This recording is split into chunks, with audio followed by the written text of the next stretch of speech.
خفا ڈرامے کی اگلی قسط میں تزئین کی زندگی شاید اس موڑ پر پہنچنے والی ہے جہاں ایک طرف اس کے اپنے اس کا ساتھ چھوڑ دیں گے، جبکہ دوسری طرف وہ شخص جس پر تزئین کو اس وقت سب سے زیادہ غصہ ہے وہی اس کا سب سے بڑا سہارا بنے گا۔ لیکن سب سے بڑا سوال یہ ہے کہ آخر پرنسپل کے پیسے کس نے چوری کیے، اور کیا محتشم واقعی ہی اس پوری سازش کا حصہ ہے یا پھر کسی نے بہت سوچ سمجھ کر تزئین کو ایسے جال میں پھنسایا ہے جہاں ہر ثبوت اسی کے خلاف جا رہا ہے۔ پچھلی صورتحال کو دیکھیں تو عریشہ کو تزئین کی الماری سے پیسے ملنے کے بعد گھر والوں کے لیے تزئین کو بے قصور سمجھنا تقریباً ناممکن ہو جاتا ہے۔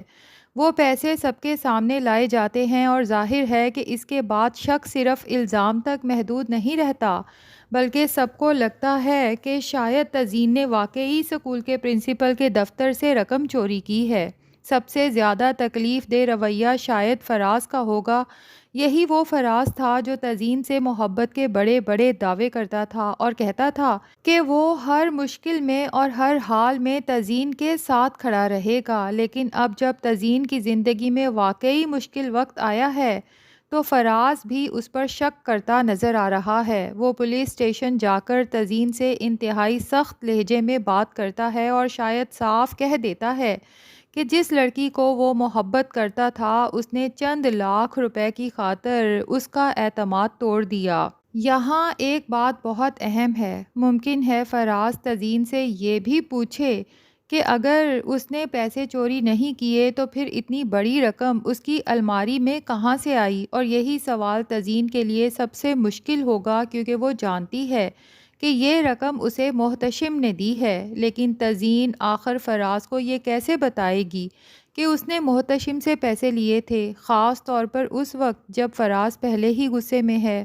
اور اسے یہ بات شاید کسی دوسرے مرد کے ساتھ تعلق یا چھپانے والی بات محسوس ہو۔ دوسری طرف تزئین نے خود فراز سے مدد لینے سے انکار کیا تھا، اس لیے فراز کے لیے یہ بات اور بھی زیادہ تکلیف دہ بن سکتی ہے۔ ممکن ہے اسی غلط فہمی کی وجہ سے فراز فیصلہ کر لے کہ اب وہ تزئین کے ساتھ یہ رشتہ مزید نہیں رکھ سکتا، اور تزئین کے لیے یہ لمحہ شاید اس پوری صورتحال سے بھی زیادہ تکلیف دہ ہو، کیونکہ اسے صرف چوری کے الزام کا دکھ نہیں ہوگا بلکہ اس شخص کے بدل جانے کا صدمہ بھی ہوگا جس پر اسے سب سے زیادہ بھروسہ تھا۔ تزئین فراز سے کہتی ہے کہ یہ تم کیا کہہ رہے ہو، لیکن اگر فراز غصے میں اسے دھوکے باز قرار دے کر یہ کہہ دیتا ہے کہ آئندہ وہ اس کی شکل بھی دیکھنا نہیں چاہتا تو تزئین کے لیے یہ لمحہ بہت بڑا ایموشنل بریک ڈاؤن بن جائے گا، کیونکہ کبھی کبھی انسان کو اپنے خلاف لگنے والے الزام سے اتنا دکھ نہیں ہوتا جتنا اس بات سے ہوتا ہے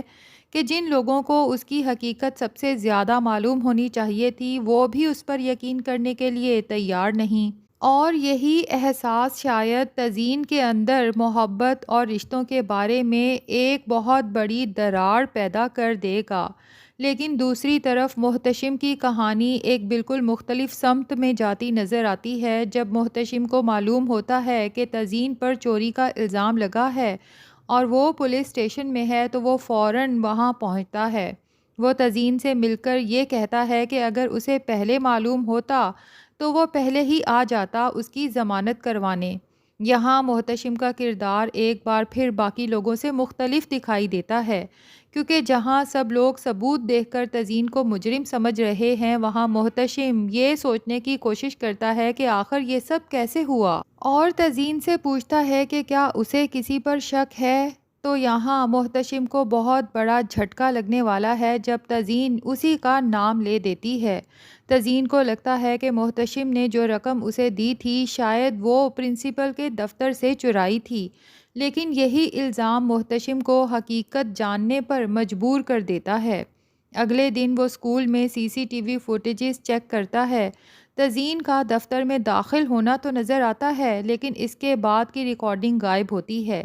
یہی بات محتشم کے شک کو مزید مضبوط کرتی ہے کہ تزئین کو جان بوجھ کر پھنسایا گیا ہے۔ اس کا شک سلیم کلرک کی طرف جاتا ہے کیونکہ اسے رقم کے بارے میں معلوم تھا اور وہ تزین کے دفتر جانے سے بھی واقف تھا۔ اب ممکن ہے محتشم اصل سازش تک پہنچنے کی کوشش کرے، لیکن اس سے پہلے تزین کی زندگی کا سب سے بڑا صدمہ اس کا انتظار کر رہا ہے۔ جب وہ پولیس اسٹیشن سے گھر پہنچتی ہے تو سامنے عریشہ اور فراز کا نکاح ہو رہا ہوگا۔ عریشہ پہلے ہی تزین کی قسمت سے حسد کرتی تھی اور حسرت بھی، اور فراز کے بارے میں اپنی پسند بھی ظاہر کر چکی تھی، لیکن اب اس کی یہ خواہش حقیقت بننے والی ہے۔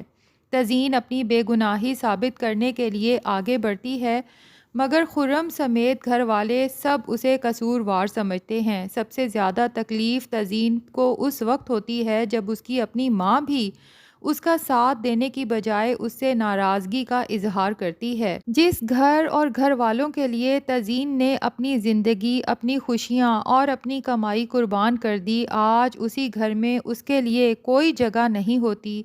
اسی دوران محتشم بھی وہاں پہنچ جاتا ہے اور فراز اسے دیکھتے ہی غصے میں آ جاتا ہے۔ اسے لگتا ہے کہ تزین اور محتشم کے درمیان کوئی تعلق ہے اور شاید اسی وجہ سے تزین نے اس سے بات چھپائی۔ فراز محتشم کو ہی تمام مسائل کی جڑ سمجھ کر اس سے بدتمیزی کرتا ہے، حالانکہ حقیقت میں محتشم تزین کی مدد کرنے کی کوشش کر رہا ہے۔ آخر کار تزین کو گھر سے نکال دیا جاتا ہے تو اس کے پاس جانے کے لیے کوئی جگہ نہیں ہوتی۔ وہ سڑک پر بے یارو مددگار اور بے بسی سے روتی ہوئی دکھائی دیتی ہے اور شاید پہلی بار اسے محسوس ہوتا ہے کہ واقعی اس دنیا میں اس کا کوئی نہیں۔ محتشم بھی وہاں موجود ہوتا ہے۔